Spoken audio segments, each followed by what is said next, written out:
Welcome, wanderers of the Wasteland, to another glimpse into the darkness that lurks between timelines. This video explores an alternate Fallout reality where Vault-Tec Corporation never existed, where those iconic underground shelters were never built, and where humanity faced nuclear annihilation without any hope of preservation. Imagine October 23rd, 2077, arriving just the same, but this time there are no vaults waiting. No Vault 13 to produce a wandering hero. No Vault 15 to found the NCR. Just millions of people with nowhere to run when the sirens wailed. This is the testimony of someone who lived through that timeline, who witnessed humanity's extinction, not with a bang, but with a slow, grinding dissolution into nothing. A world where the bombs didn't just end civilization, they erased the very possibility of its return. And if you genuinely enjoy this kind of dark storytelling, consider subscribing and liking the channel, but only if it truly resonates with you. Now, let me share with you the testament of the never was, recorded on a dying terminal by the last person who remembered both timelines, as radiation finally claims him after 21 years of documenting our preventable extinction. I need to tell you something before the radiation finally takes me. Something about a world that never happened, yet somehow I remember it all the same. My name doesn't matter anymore. What matters is that I worked for them. For the company that never existed in this timeline. Vault-Tec. God help me. I remember both worlds, and the one we're living in now is so much worse. You probably don't even know what a vault is. Why would you? In this reality, they were never built. Those massive underground shelters that could have saved millions never got their government contracts. The blue and yellow jumpsuits never became a symbol of survival. There was no smiling Vault Boy mascot promising safety for your family. Just empty promises from a government that told everyone to duck and cover, as if a school desk could protect you from nuclear hellfire. I remember sitting in that boardroom in 2054. Or rather, I remember not sitting there, because in this timeline, that meeting never happened. Project Safehouse was proposed but died in committee. Too expensive, they said. The government couldn't justify spending billions on underground cities when they needed every cent for the war effort. The junk bonds that would have financed 122 vaults across America never got issued. Some congressman from Nevada killed the bill, said it was fear-mongering, that nuclear war would never really come. He died instantly when the bombs hit Vegas. There's a kind of justice in that, I suppose. But I'm getting ahead of myself. You need to understand what we lost when Vault-Tec never formed. It wasn't just the shelters. It was the entire infrastructure of survival. The Vault-Tec units that would have terraformed the Wasteland back into farmable land. Never invented. The water purification systems that could process even the most irradiated sources. Never designed. The preserved food stores that could last centuries. Never manufactured. When October 23rd came, humanity faced atomic fire with nothing but whatever they could cobble together in their basements. I was 23 years old when the sirens started wailing that Saturday morning. In the other timeline, the one that haunts my dreams, people would have rushed to their designated vaults. Sure, many didn't make it. The cry-wolf effect meant too many ignored the warnings until it was too late. But at least there were places to run to. At least some had a chance. In our world, people just stood in the streets, looking up at the sky like they were watching fireworks on the 4th of July. Then the first flash lit up the horizon, and everyone understood that this was real.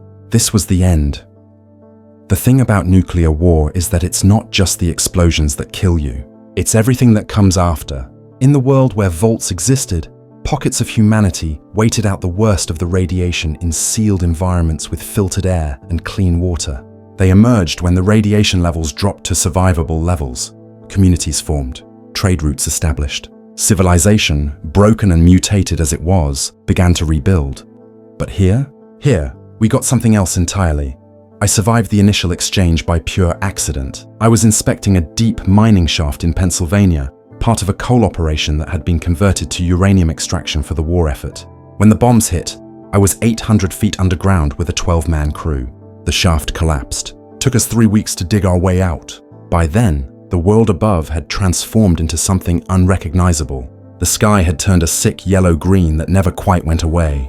The rain, when it came, burned your skin like acid. And the silence. God, the silence was the worst part. No birds, no insects.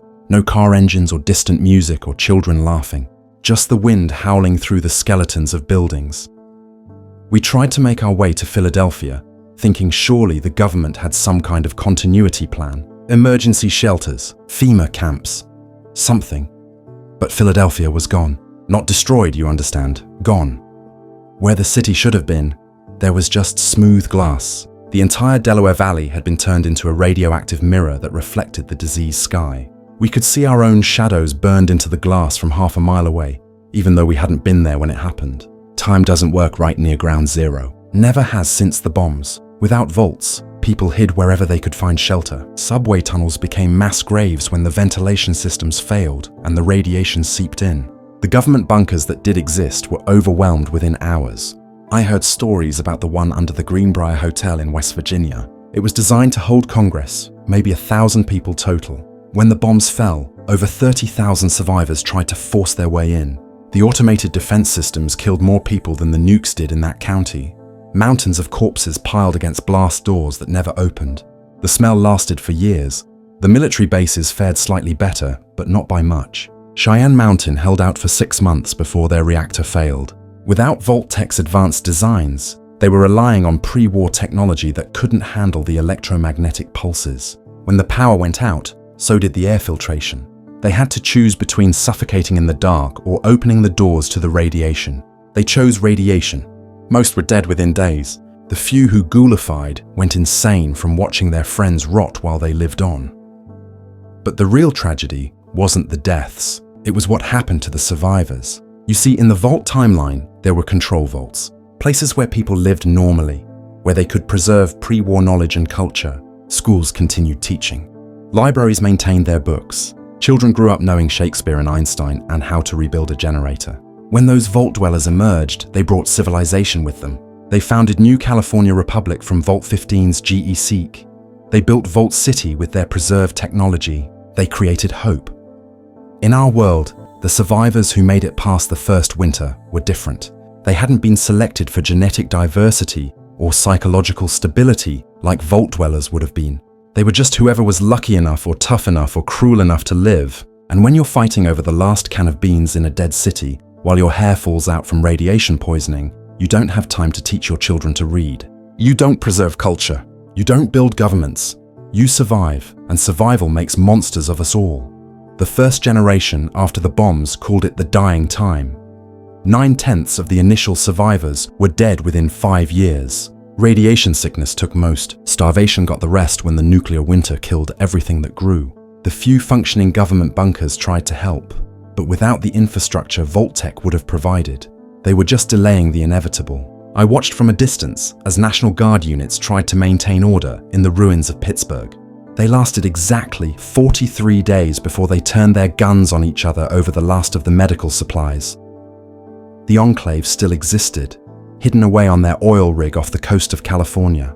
In the Vault timeline, they waited and planned, eventually emerging to try to reclaim America with their pure genetics and advanced technology. But in our world, without Vault dwellers to study, without the social experiments to inform their plans, they simply stayed on their rig, waiting. Forever waiting. They monitored our radio transmissions such as they were and decided the mainland wasn't worth reclaiming.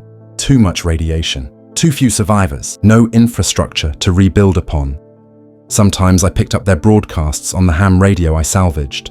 They spoke of a plan called the Project, but without Vault-Tec's research data on isolated populations, they could never figure out how to implement it. They had the FEV virus, sure, but no test subjects to perfect it on. No captured Vault dwellers to experiment with, so they just sat out there in the Pacific, a perfectly preserved slice of pre-war America, slowly going insane from isolation, while the rest of us devoured each other on the mainland. The Brotherhood of Steel never formed either. In the Vault timeline, Roger Maxson led his soldiers from Mariposa to Lost Hills Bunker, where they encountered Vault dwellers and decided to preserve technology for humanity's benefit. In our world, Maxson and his men made it exactly 3 miles from Mariposa before the radiation killed them all. Their power armor, without Vault-Tec's improvements to the filtration systems, couldn't handle the concentrated fallout from the direct hit on the military base. I found their bodies years later, still sealed in their armor, perfectly preserved like steel coffins standing in formation in the desert. Without the Brotherhood hoarding technology, without the NCR establishing trade routes, without Vault dwellers emerging with preserved knowledge, technology didn't just stagnate, it died. Within a generation, nobody remembered how to maintain a generator. Within 2, nobody could read the maintenance manuals even if they found them. We went from nuclear power to banging rocks together in less than 50 years. The only ones who kept any knowledge were the ghouls, and most people shot them on sight, thinking them contagious or cursed. The ghouls. They still existed in our timeline, of course. Radiation doesn't care if you have a vault to hide in or not. But without Necropolis, without that first ghoul city founded by Vault 12's deliberately faulty door, they never organized, never formed communities, never showed the smooth skins that they could coexist. In our world, ghouls were just another kind of monster wandering the wastes. Feral or not, it didn't matter. If your skin was falling off, you were target practice. I met a ghoul once who claimed to remember the old world, called himself Marcus, said he'd been a soldier when the bombs fell. He'd been stationed at Mariposa, got dipped in FEV when the containment systems failed, then ghoulified on top of that. He was 12 feet tall, green, and his skin looked like melted wax. But he could still think, still talk, still remember watching the bombs fall from the base's observation post. He told me about the world that was, about cities that touched the clouds and highways that stretched from sea to sea. Then he asked me if I knew where he could find any other survivors from Mariposa. I had to tell him he was the only one. He walked into a radiation storm the next day. Even super mutants can choose to die, I learned. The water situation was perhaps the cruelest joke of all. In the Vault timeline, water chips and purification systems kept clean water flowing for centuries. Entire communities grew around water sources that Vault dwellers had purified. In our world, every source of water for 1,000 miles was contaminated beyond any hope of treatment. People drank it anyway, of course. What choice did they have? But irradiated water doesn't just kill you. It changes you slowly over generations. The children born in the first decade after the war, the ones who survived at all, they weren't quite human anymore. Too many fingers, not enough eyes, bones that bent in ways that bones shouldn't bend. I remember finding a settlement about 50 miles outside what used to be Baltimore. Maybe 30 people, all second-generation survivors. They'd been drinking from a creek that ran right through a crater lake. The children there, if you could call them children, they moved wrong, jerky like broken puppets. Their parents had normalized it, adapted to it. But I could see the horror in their eyes when they looked at their offspring. They knew humanity was ending, not with a bang or a whimper, but with a slow dissolution into something else entirely. Something worse. What do you think really happened here? Drop your thoughts in the comments. I'd like to know if I'm the only one who feels this way about what we lost. The thing about the vaults that people don't understand is that they weren't just shelters. They were repositories of hope. Even the experimental ones, the ones where Vault-Tec played God with people's lives, they still produced survivors. Survivors who emerged with skills, with knowledge, with the ability to read and write and think beyond their next meal. The Vault dwellers became leaders, founders of cities, rebuilders of nations. They gave the Wasteland structure and purpose, and the dream that tomorrow could be better than today. In our world, tomorrow is always worse than today. Always. It's been that way for 20 years now, and it'll be that way for 20 more, assuming anyone's left by then. Each generation is weaker than the last, more mutated, less capable of complex thought. We're devolving, you see, without the genetic stability that Vault populations would have provided. Without the medical knowledge to treat radiation-induced mutations, we're becoming something that isn't quite human anymore. The scientists would have called it reverse evolution, but we don't have scientists anymore. We barely have people who can count past 10. The worst part is knowing it didn't have to be this way. If just one senator had voted differently, if the defense contractors had pushed a little harder, if someone, anyone, had taken the nuclear threat seriously enough to build those shelters, but they didn't. And now here we are, crawling through the ruins of a civilization we can barely remember, let alone rebuild. I started keeping track of the settlements that died out after my 17th year in this hellscape. Little communities that sprouted up around water sources or old military depots, full of hope that they could make something work. They never lasted more than 3 winters. Disease would take them, or raiders, or their children would be born too twisted to survive, or they'd just give up. That last one happened more than you'd think. Entire towns would just stop trying, stop eating, stop moving. You'd find them sitting in circles, holding hands, dead from choosing not to continue. The raiders in our timeline were different too. In the world with vaults, raiders were often vault dwellers gone bad, or their descendants. They knew technology, could maintain weapons, had some vestiges of organization. The Khans, the Vipers, the Jackals, they all came from Vault 15 originally, bringing with them knowledge of tactics and pre-war equipment maintenance. Our raiders, they were animals wearing human skin. No history, no culture, no codes of conduct. Just hunger and violence and the slow spiral into something worse than death. I watched a raider pack near what used to be Columbus for 3 months, studying them like an anthropologist might have once studied an undiscovered tribe. They communicated in grunts and screams. They'd forgotten language entirely, second generation after the bombs. Their leader was chosen daily through combat, usually fatal. They ate their dead, not out of ritual or necessity, but because they'd forgotten that humans once buried their own. When they finally noticed me watching, they didn't attack. They just stared, heads tilted like confused dogs, unable to process that someone existed outside their pack. I left them gifts of pre-war food a few times. They destroyed it, afraid of anything they didn't recognize. The military bunkers that did survive the initial exchange became kingdoms of horror. Without Vault-Tec's psychological screening, without their social structures and experiments, the people locked in those bunkers went insane in ways the vaults never could have produced. I found one bunker near NORAD, the blast doors still sealed from the inside 20 years after the war. The automated defenses were still running on geothermal power. When I finally figured out how to override the locks, I found 400 skeletons arranged in perfect military formation, all shot in the head, execution style. The last survivor had left a note, barely legible. The dreams told us to do it, the dreams from below. I never figured out what he meant by dreams from below, but I started having them too after I left that bunker. Visions of things moving in the deep places of the earth. Things that had been sleeping until we cracked the atom and rang the planet like a bell. In the Vault timeline, people were too busy rebuilding to notice such things. But in our empty world, with so few human thoughts to create that background psychic static we never knew we generated, other things could be heard, could be felt, could push through. The cities that weren't completely destroyed became something else. Without organizations like the NCR or the Brotherhood to clear them out, without vault dwellers to reclaim them, they just rotted from the inside. Boston, New York, Atlanta, they all developed their own ecosystems of horror. The radiation created things that shouldn't exist. Not just super mutants or ghouls, but worse things. Things that grew in the dark places where millions had died all at once. I won't describe what I saw growing in the subway tunnels of Manhattan. Your mind wouldn't accept it. Mine barely did. I mentioned the Enclave before, but I need to tell you more about what they became without Vault-Tec's data to work with.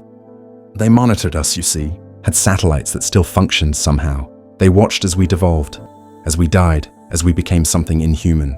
And they decided we weren't worth saving. But they didn't just abandon us. They started conducting experiments of their own, dropping canisters of modified FEV into populated areas, just to see what would happen. No control groups, no methodology, just random horror inflicted on the few survivors left. I found one of their test sites outside Denver. The entire city had been gassed with something that made the residents fuse together. Not metaphorically, literally. Hundreds of people melted into each other, creating these massive, writhing mountains of flesh that still screamed from 1,000 mouths, still reached out with 10,000 fingers, still remembered, somewhere in that amalgamated consciousness, that they had once been human. The Enclave's report, which I found in a crashed vertibird nearby, called it a partial success. They were looking for a way to reduce the mainland population to zero without damaging infrastructure. They nearly succeeded. You have to understand, in the timeline with vaults, horrible experiments happened too. Vault-Tec did unconscionable things to people, but those experiments had purpose, however twisted. They generated data. They produced survivors who could use that data. Gary might have been a vault full of clones, but those clones could have theoretically repopulated. Vault 11 survivors learned about the nature of sacrifice and democracy. Even the most horrible vault experiments created knowledge, created stories, created legends that shaped the Wasteland's culture. Our world had no such purpose to its suffering. It was just pain without meaning, death without lesson, horror without end. When everyone is dying, no one learns from the deaths. When everyone is insane, sanity becomes a liability. When everyone has forgotten the past, there is no future, just an eternal, hellish present. The super mutants still existed, of course. The FEV was still at Mariposa when the bombs fell. But without the master to organize them, without a purpose or goal, they just wandered. Imagine 10-foot-tall mountains of muscle and aggression with no direction, no leadership, no plan beyond the next kill. They didn't build armies. They didn't create unity. They just existed as another form of predator in a world already overflowing with things that wanted to kill you. Sometimes they'd gather in small groups, drawn together by some vestigial need for companionship. But they'd always end up killing each other over nothing. A disagreement about which direction to walk, an argument about whether the sky was green or yellow. The last piece of Brahmin meat. I saw 2 super mutants once spend 3 days fighting over a teddy bear they'd found. Neither of them knew what it was or why they wanted it. They just knew the other one shouldn't have it. When one finally killed the other, he sat there holding the bear, crying tears his mutated tear ducts could barely produce, not understanding why this piece of cloth and stuffing made him feel something he couldn't name. That was our world without vaults. Even our monsters were broken. The technology decay was catastrophic. In the Vault timeline, you had Pip-Boys on every Vault dweller's wrist, preserving not just maps and data, but the very concept that information could be stored and retrieved. You had terminals in every Vault maintaining historical records, technical manuals, literature. When those Vault dwellers emerged, they brought that knowledge with them. They knew how to repair a generator because they'd maintained them in the vaults. They knew how to treat radiation sickness because they'd had autodocs teaching them medicine. We had none of that. The few computer terminals that survived the EMP blasts were mysteries to us. By year 10, anyone who knew how to use them was dead. By year 15, people were worshipping them like altars to forgotten gods. I found a settlement that had built an entire religion around a still functioning Nuka-Cola machine. They believed it was possessed by the spirit of the old world, dispensing blessed water to the faithful. When it finally broke down, they committed mass suicide, rather than face a world without their mechanical deity. Without the geekic devices that would have been standard in many vaults, the land itself stayed dead. In the other timeline, places like Shady Sands grew from nothing into thriving agricultural communities because they had the technology to purify soil, to make things grow again. Vault City became a beacon of civilization because they could create plenty from poison. In our world, the soil stayed radioactive, the rain stayed acidic. Nothing grew except mutant fungi that glowed in the dark and killed you if you ate more than a mouthful. I tried farming once, in my 5th year after the bombs, found some seeds in a survival store that had been miraculously preserved, planted them in soil I'd tried to clean with boiled water and charcoal filtration. The plants that grew weren't corn. I don't know what they were. They had eyes, little human eyes that would track your movement. When I tried to burn them, they screamed. The sound still visits me in dreams. If you've ever wondered what choice you would make in a situation like this, tell me in the comments. I'll be reading them. The birth rate after the first decade was basically 0. Not because people weren't trying, but because the radiation had done something to human fertility. In the Vault timeline, the controlled populations could maintain genetic diversity, could screen for mutations, could ensure healthy births. Out here, women would carry children for 9 months only to give birth to things that shouldn't exist. Things without skin, things with organs on the outside, things that were somehow alive despite missing vital parts. The few normal children that were born rarely lived past 5. Their immune systems couldn't handle the radiation, the diseases, the contaminated food and water. I knew a woman named Sarah who had 17 pregnancies in 10 years. She was desperate to repopulate, to continue the species. Not one of her children survived more than a day. The last one didn't even look human. It looked like a plant made of meat with roots instead of legs. It lived for 6 hours, photosynthesizing through skin that was more leaf than flesh. Sarah walked into a radiation storm after that. I found her body weeks later, smiling, finally at peace. The animals that survived weren't animals anymore either. Without vault dwellers to hunt them, to establish boundaries between human and animal territories, they evolved unchecked. The death claws still emerged from the pre-war experiments. But without humans to challenge them, they became the apex predator everywhere. Entire regions were simply uninhabitable because deathclaw packs had claimed them. They developed a kind of intelligence, not human-like, but something else. Something that understood tools and traps and psychological warfare. I watched a deathclaw pack surround a settlement once. They didn't attack. They just circled it for weeks, never leaving, never sleeping, just watching. The psychological pressure drove the settlers insane. They started fighting each other, convinced one of them was secretly working with the creatures. By the time the deathclaws finally moved in, half the settlement had already killed each other. The Deathclaws didn't even eat them all. They left some bodies displayed in patterns, like warnings, or maybe art. Who can say what goes through a mind that evolved in radiation and violence? The rad scorpions grew to the size of buildings without Brotherhood patrols to cull their numbers. The cazadores spread from Big MT across the entire southwest, their poison evolving to the point where it could kill in seconds rather than minutes. Mirelurks colonized every water source on the east coast, making fresh water even more impossible to find. And those were just the creatures we knew about, the ones that had existed before the war or emerged right after. 20 years of radiation and FEV exposure without any human intervention created things that defied classification. I saw something in the ruins of Chicago that I can only describe as a living building. It had once been a hospital, but somehow the radiation had fused the structure with the patients who died inside. It breathed. It bled when you cut the walls. It whispered names of people who had died there, begging them to come back, to finish their treatments. The glow still existed, of course. West-Tec had been hit just as hard in our timeline, but without the Brotherhood to explore it, to contain its dangers, to retrieve its technologies, it just sat there, pumping radiation into the atmosphere. The FEV vats in the lower levels cracked from the bombing, leaking into the groundwater. Everything for 100 miles around the globe became wrong. Not mutated in any comprehensible way, just wrong. Gravity worked differently there. Time moved in stutters and loops. I met myself coming out of the glow once, warned myself not to go in. I went in anyway, I had to. I'm still not sure which version of me was real. Religion, if you could call it that, took on forms that would have been impossible in a world with vaults. Without preserved pre-war knowledge, without the atheistic pragmatism of vault education, people created new gods from their suffering. Not the atom worship of the children of Atom that at least had a kind of logic to it. Our gods were the things that killed us. There was a cult that worshipped radiation sickness, deliberately infecting themselves and others, believing that dying from radiation was the only way to achieve salvation. Another group worshipped the bombs themselves, building replicas from scrap metal and praying for a second apocalypse to finish what the first had started.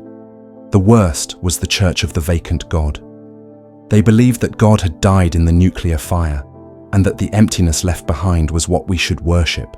They would sit in circles, staring at nothing, trying to empty their minds completely. Those who succeeded, who achieved what they called the divine vacant, their eyes would turn white and they'd stop moving entirely. Not dead, just absent. Their bodies would keep breathing, their hearts would keep beating, but there was nobody home anymore.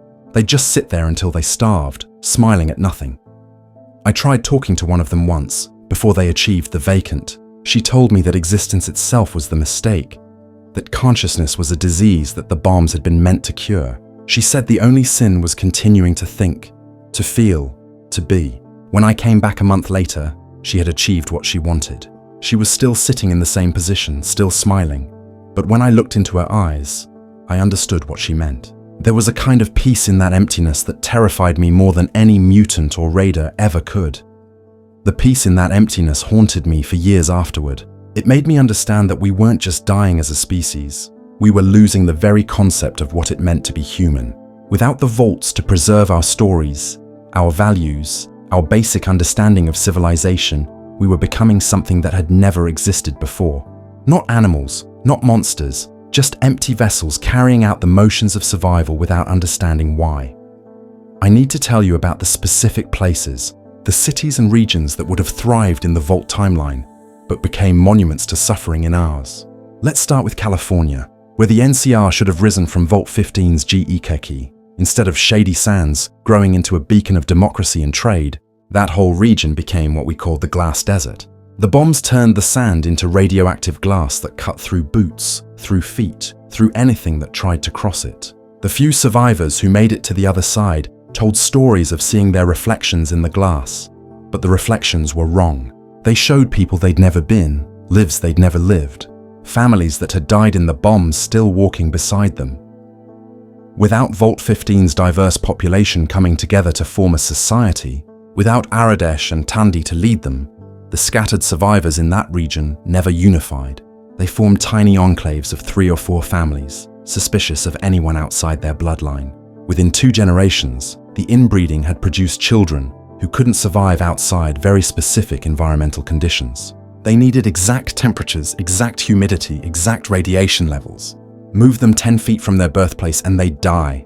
These pocket populations just faded away one by one, their genetic diversity exhausted. Los Angeles, which should have become the boneyard with its followers of the apocalypse spreading knowledge and medicine, instead became something we called the concrete forest. The bombs had done something to the rebar in the buildings, made it grow like metal vines. By year 10, the entire city was overgrown with twisted metal that moved, slowly, always reaching upward.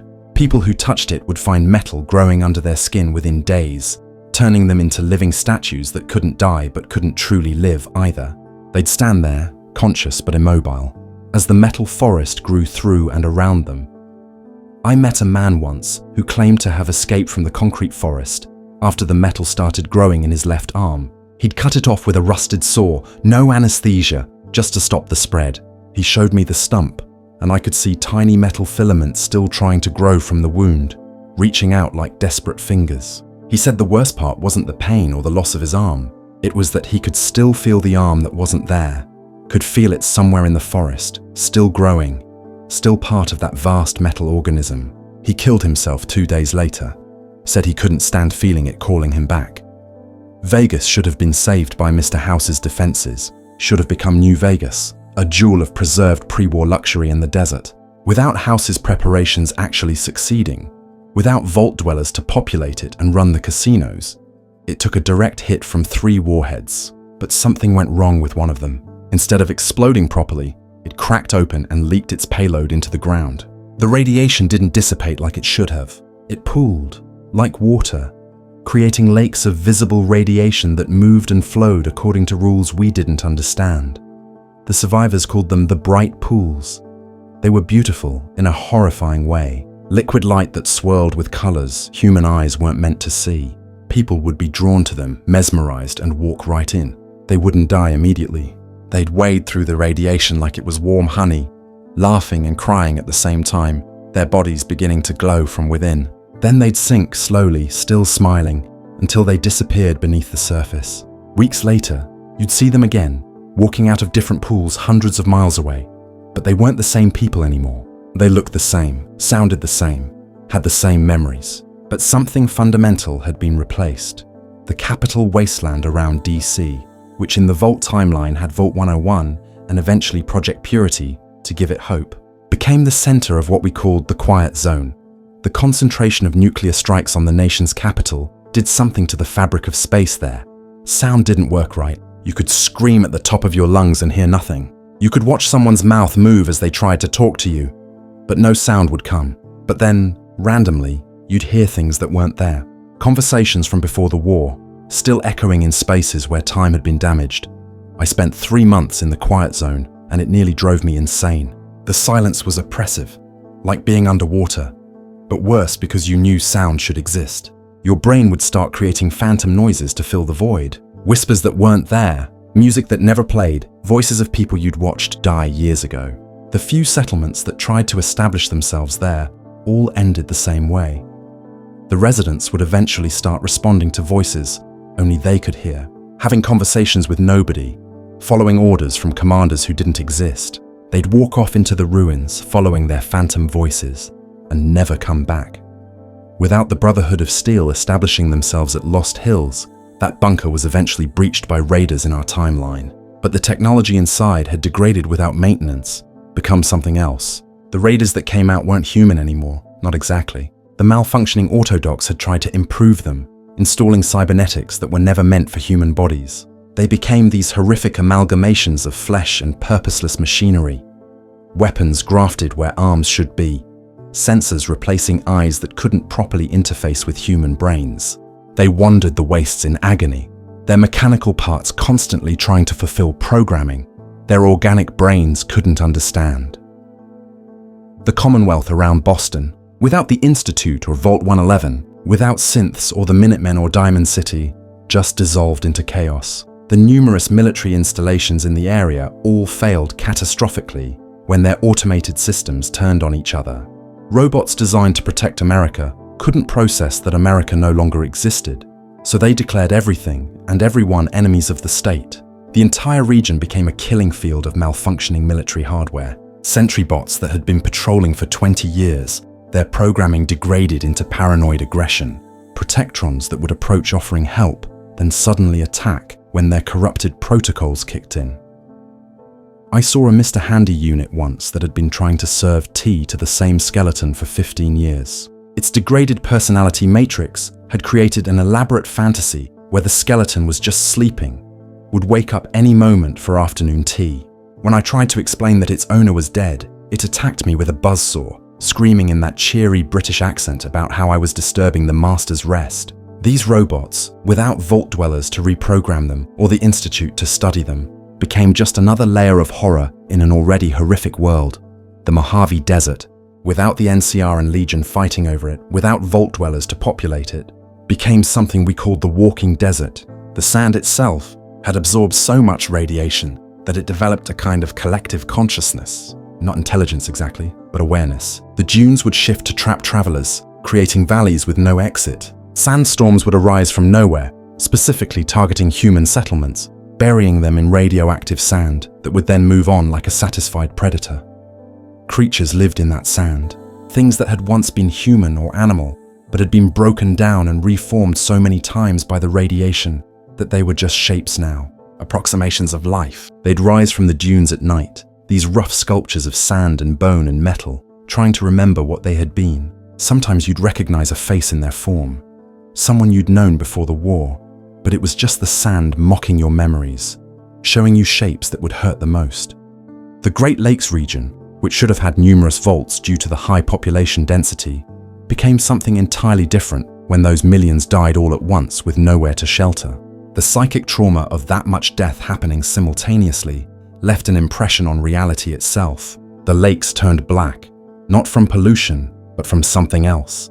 They reflected not light, but thoughts. If you looked into them, you'd see your own fears made manifest, your guilt given form. Entire communities went mad just from proximity to the lakes. A woman I met claimed she'd lost her entire family to Lake Michigan. Not drowned, not killed, just lost. They'd been walking along the shore when they suddenly stopped, stared at the water, and then walked into it. But they didn't sink. They just kept walking, on top of the water, getting smaller and smaller in the distance until they vanished. She said she could still feel them sometimes, existing somewhere in that black expanse, neither alive nor dead, just lost in their own reflections. The Pacific Northwest, without any vaults to preserve the population, was reclaimed by nature, but not any nature we would recognize. The radiation had done something to the fungal networks in the forest soil. The trees were still there, but they were just shells now, hollow husks that served as neural pathways for a vast underground intelligence made of mutated mycelium. It wasn't malevolent exactly, but it was so alien that contact with it broke human minds. People who entered those forests would be found days later, their bodies overgrown with luminescent fungi, still technically alive, but their consciousness had been absorbed into the network.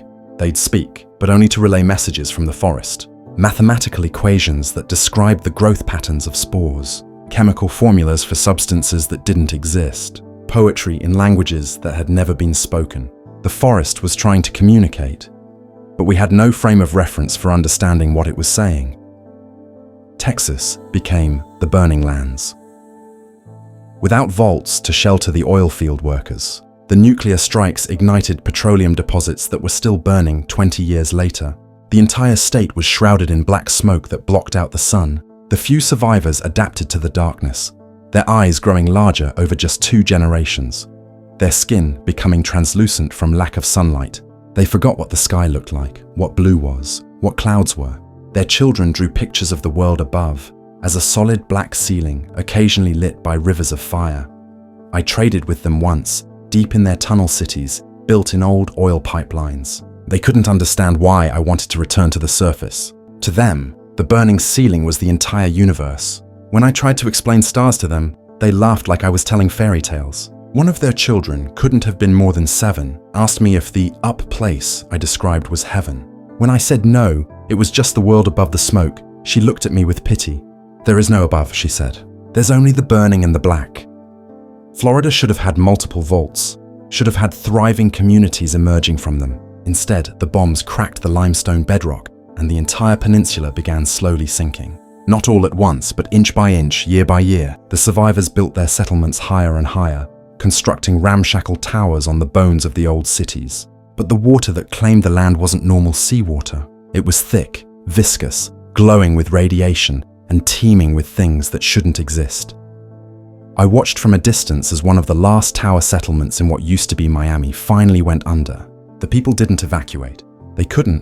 Where would they go? They just stood on their highest platforms, singing hymns I didn't recognize, holding their children, waiting for the glowing tide to claim them.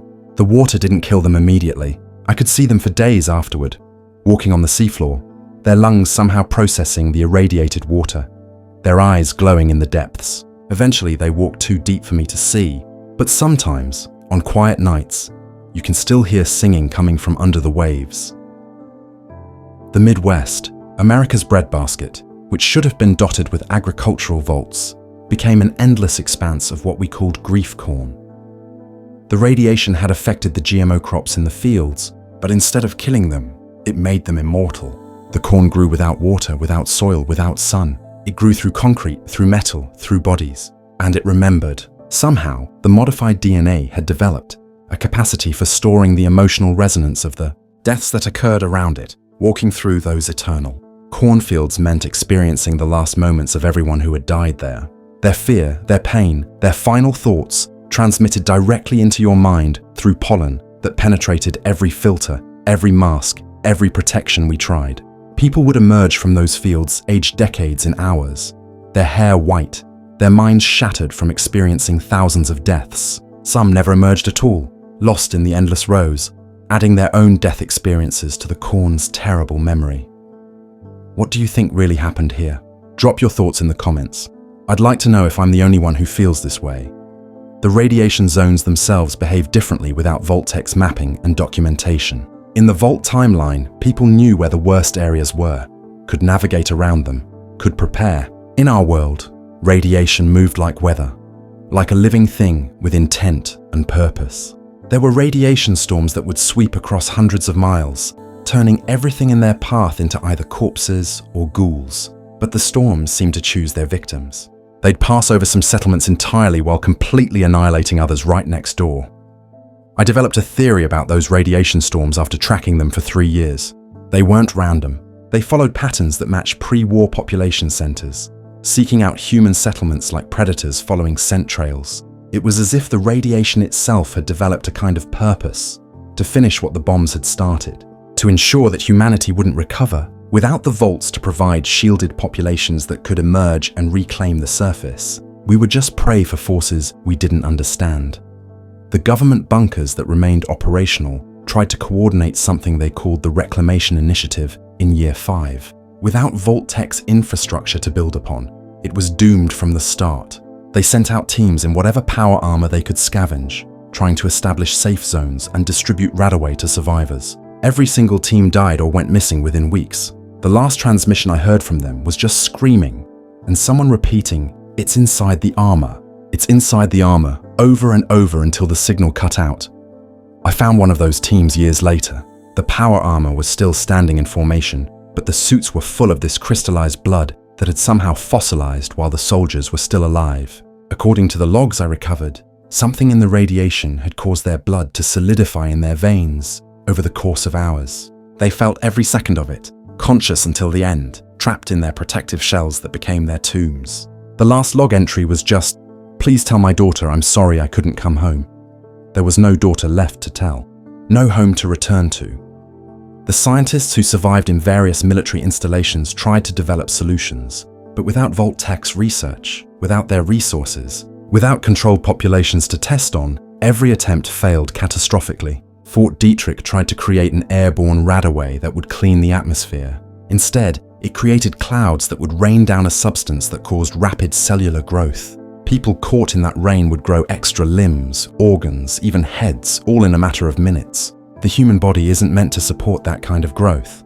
They'd collapse under their own weight, suffocating as their lungs grew too large for their chest cavities.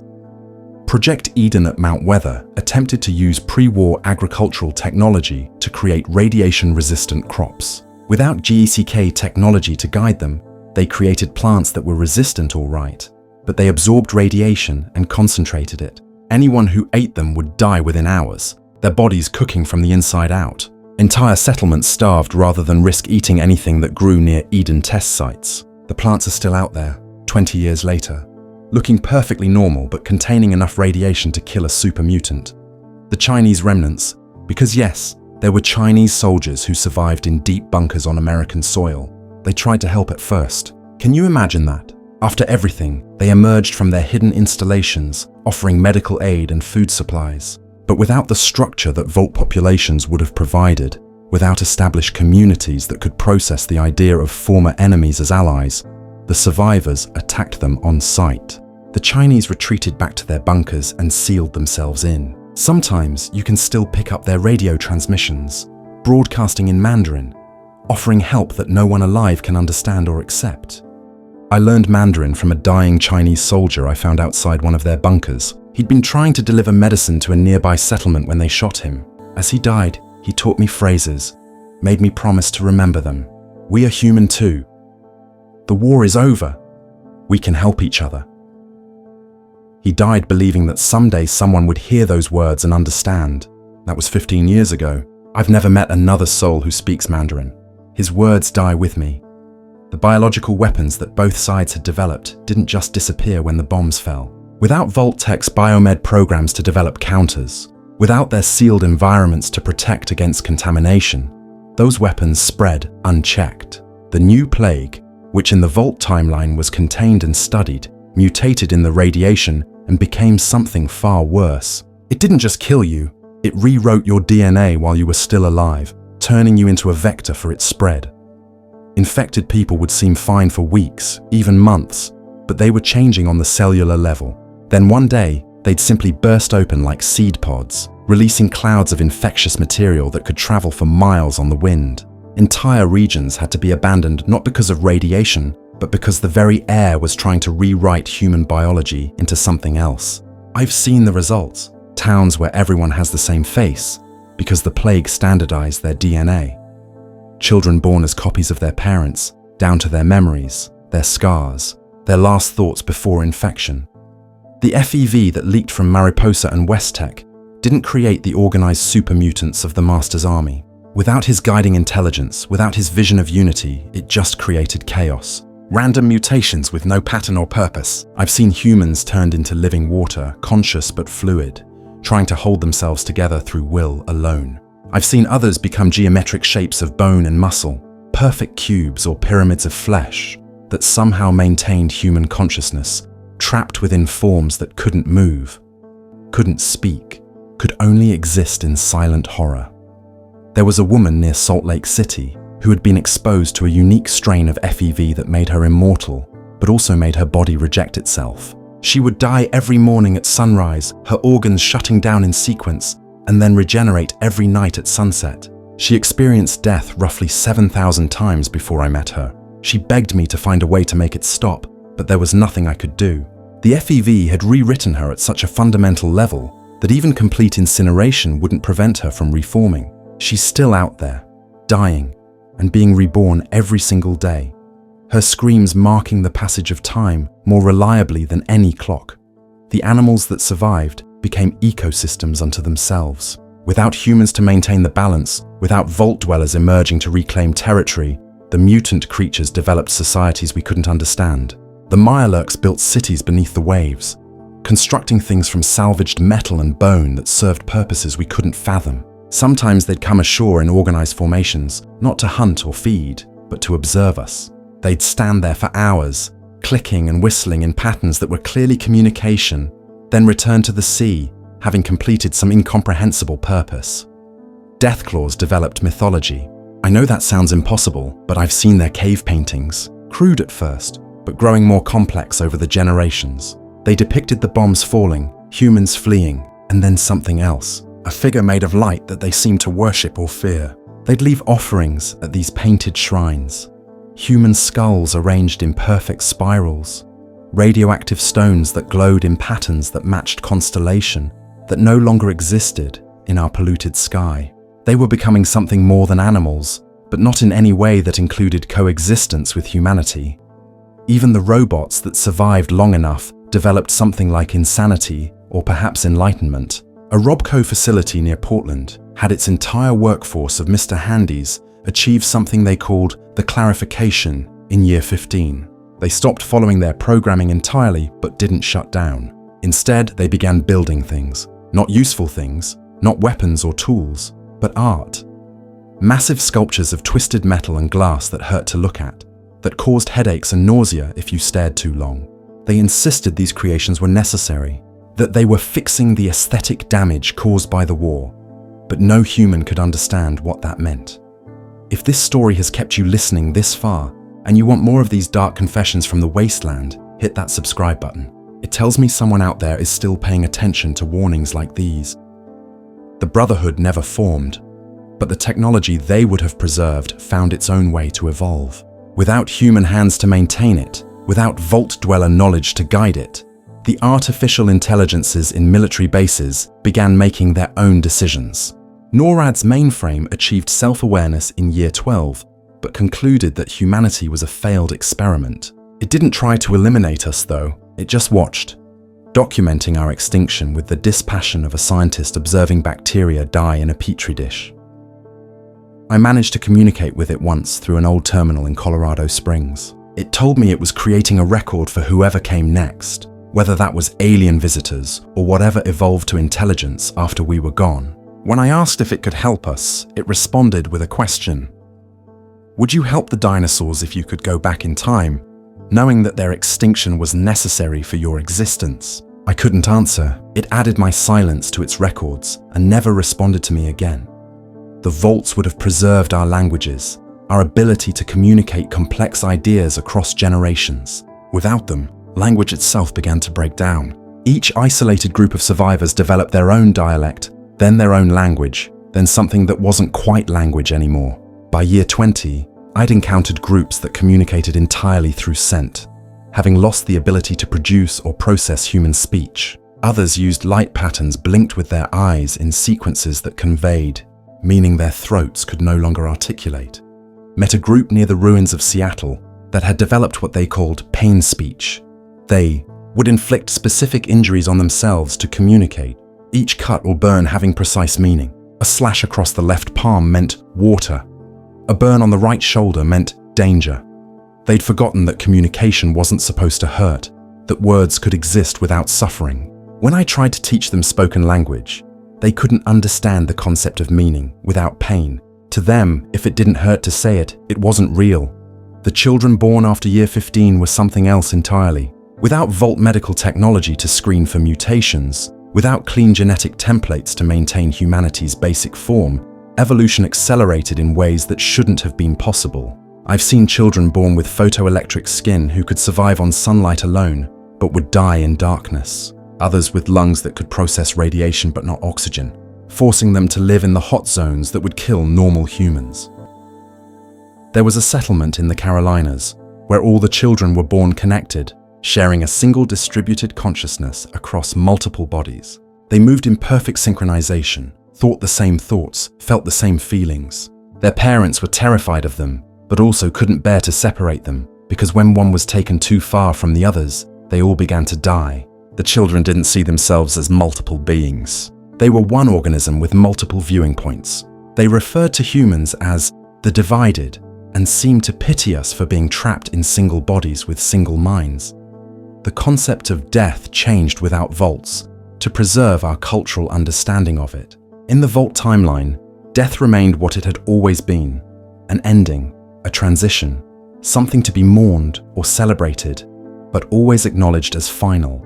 In our world, the line between life and death became increasingly blurred. Ghouls who were functionally immortal, FEV victims who couldn't die properly, radiation that preserved bodies in states of partial animation. There was a place in Missouri where the dead didn't stay dead, but they didn't come back as ghouls either. They returned as something we had no word for. They retained their memories, their personalities, but they were fundamentally wrong. They didn't breathe but could speak. They didn't eat but never starved. They didn't sleep but dreamed while awake. They insisted they were the same people who had died, but everyone who knew them could tell something essential was missing.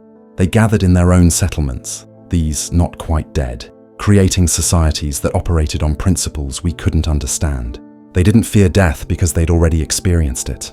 They didn't value life because they weren't truly living. The economy, if you could call it that, devolved into something that would have been impossible in a world with vault-educated traders. Without the caps currency that would have emerged from Nuka-Cola's prevalence in vaults, without the understanding of abstract value that preserved education would have provided, trade became something else. People traded in pain, in memories, in years of life. I've seen a man trade 5 years of his lifespan for a can of pre-war food, the transaction somehow enforced by the radiation itself, aging him in seconds as payment was collected. There was a trading post near where Omaha used to be, where the currency was dreams, not metaphorically, literally. They had a machine, cobbled together from pre-war medical equipment and occult symbols that shouldn't have worked, that could extract dreams from your mind and store them in glass bottles. Good dreams were valuable. Nightmares were worthless unless they were truly spectacular. The dream merchants would drink these bottled dreams and experience lives they'd never lived. But sometimes the dreams would leak out, and you'd walk through clouds of other people's memories, losing track of which thoughts were your own. Without the infrastructure vaults would have provided, without their water chips and purification systems, the very concept of clean water became mythology. Children were told stories of water that didn't glow, that didn't burn, that you could drink without counting the days until your death. Most didn't believe these stories. How could water exist without radiation? It would be like fire without heat, they said, or light without sun. The few natural springs that remained clean were worshipped as gods, their locations kept secret by death cults who believed only the worthy should drink and live. I found one such spring once. The cultists who guarded it had been drinking its pure water for so long that their bodies had forgotten how to process radiation. They couldn't leave the spring's vicinity without dying. They'd become prisoners of the very purity they worshipped, spending their entire lives within a few hundred feet of the water source, generation after generation, their world shrinking to the size of a small camp. They begged me to bring them news of the outside world, but when I told them what it had become, they chose to poison the spring rather than let it sustain a world so horrible. They died with it, smiling, free at last from their pure prison. The spring's death marked something in me. 20 years of documenting our extinction, and I finally understood that we weren't just dying as a species. We were retroactively erasing the very possibility that we had ever truly existed. Without vaults to preserve our history, without their libraries and databases, even our past was dissolving. I met a girl in what used to be Kansas who didn't believe the old world had ever existed. To her, the ruins weren't remnants of a fallen civilization. They were natural formations, like mountains or canyons that had always been there. When I showed her a photograph I'd preserved from before the war, she couldn't process what she was seeing. Her brain literally couldn't form the connections to understand that those intact buildings, those smiling people, that blue sky, had once been real. This is why I'm recording this now, speaking into this dying terminal powered by a jury-rigged fusion core that's leaking radiation into my bones with every word. Someone needs to document what we lost when those vaults were never built. Someone needs to explain that our extinction wasn't just possible, it was preventable. In another timeline, another world, just a few decisions different from ours, humanity survived. Thrived even, built new nations from the ashes, created art and culture and hope from nuclear horror, but not here, not in our world. The final war, because yes, we managed to have another war even after the apocalypse, started in year 18. Not between nations, because nations no longer existed. Not between ideologies, because we'd forgotten what those were. It was a war between different interpretations of what humanity even was anymore. The pure strain humans, what few remained, believed they were the only true inheritors of the world. The ghouls claimed their immortality made them the natural successors. The super mutants insisted their strength and radiation immunity proved their superiority. And the things that were none of these, the new breeds that radiation and FEV had created, they just wanted to exist without being hunted. Without the unifying threats that Vault-emerged populations would have faced, without the shared experience of rebuilding, these groups had no common ground. The war wasn't fought with armies or strategies, it was pure extinction warfare, each group trying to ensure they were the only ones left. The pure strains released modified diseases that targeted ghoul DNA. The ghouls poisoned water sources with concentrated radiation that only they could survive. The super mutants simply killed everything they encountered, and the new breeds, they had abilities we couldn't predict or counter. I watched the last battle of that war from a distance, from a hilltop outside what used to be Denver. There were maybe 300 combatants total, the last organized groups of each faction. It lasted 4 hours. When it was over, there were 6 survivors, and they were so wounded, so changed by the weapons used, that I couldn't tell which faction they'd originally belonged to. They sat among the corpses, no longer enemies because they couldn't remember what they'd been fighting about. One of them looked at me and asked, "Did we win?" I couldn't answer because I didn't know what winning would even mean anymore. The weather itself had become hostile by year 20. Without the climate data that Vault computers would have collected and analyzed, we couldn't predict or prepare for what the nuclear winter had evolved into. It wasn't winter anymore. Wasn't any season that had existed before. The temperature would swing 60 degrees in an hour, rain would fall upward, snow would burn. I experienced a tornado made of glass shards, a hurricane that moved in perfect straight lines, a thunderstorm where the lightning struck in coordinated patterns that spelled out words in languages that had never existed. There was a phenomenon we called the time storms, patches of corrupted space-time that would sweep across the landscape. If you were caught in one, you might age decades in seconds, or reverse age into non-existence, or worse, get stuck in a loop, living the same moment over and over. I met a man who'd been caught in a 3-second loop for 5 years. He was aware of every repetition, but couldn't change anything. 3 seconds of falling, landing, getting up, then falling again. When the storm finally passed and freed him, he couldn't stop repeating the motions. His body had memorized the loop so completely that he continued it voluntarily, unable to break the pattern even though he was free. The psychology of the survivors, without Vault experiments to study and understand human behavior under stress, became something unprecedented. Mass delusions that spread like viruses. Entire settlements would suddenly believe they were living before the war, acting out normal daily routines in the ruins, going to jobs that didn't exist, driving cars that were just skeletal frames. The delusion was so complete that they'd die of exposure rather than seek shelter, convinced they were safe in homes that were just piles of rubble. There was a group phenomenon called the sharing, where communities would spontaneously merge consciousness, becoming hive minds that operated on pure instinct. No one knew what triggered it. One day, a settlement would be normal. The next, every resident would move in perfect unison, speak in chorus, think identical thoughts. They were still individuals, technically, but they couldn't access their individual selves anymore. They'd refer to themselves as we, even when alone. The sharing would spread to anyone who spent too much time near them, like a psychic infection. Entire regions had to be abandoned when the sharing took hold. I encountered something in the ruins of Chicago that I can only describe as a memorial to humanity created by something that wasn't human. It was a perfect replica of a pre-war suburban neighborhood. Every detail exactly right, except it was made entirely of compressed human bodies. Thousands of corpses pressed and shaped into the forms of houses, cars, trees, even lawn ornaments. But here's what disturbed me most. It was still being built. I never saw what was building it, but each time I passed through, there were new additions. A new house, a new family of corpse sculptures posed at a dinner table made of bones. Whatever was creating it was trying to preserve or perhaps understand what we had been, but its alien perspective turned memorial into mockery. The mutations became more extreme as the years passed. Without Vault-based medical knowledge to understand or categorize them, we simply called them the changed. I've seen humans who had become living colonies for invasive fungi, their bodies serving as mobile ecosystems. Others whose DNA had become so unstable that they shapeshifted constantly, never holding the same form for more than minutes. Some developed organs with impossible functions, like secondary brains in their stomachs that had different personalities, or eyes that could see through time, showing them overlapping images of past and future that drove them insane.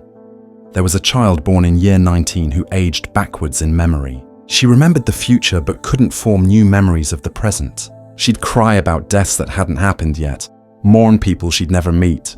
Her parents went mad trying to raise a daughter who knew how they would die but couldn't remember their names. She walked into a radiation storm on her 7th birthday, saying she remembered being happy tomorrow. The religions that emerged in the final years weren't seeking salvation anymore. They were seeking extinction. The Church of the Final Shadow believed that consciousness itself was the mistake, that the bombs had been divine intervention to correct it.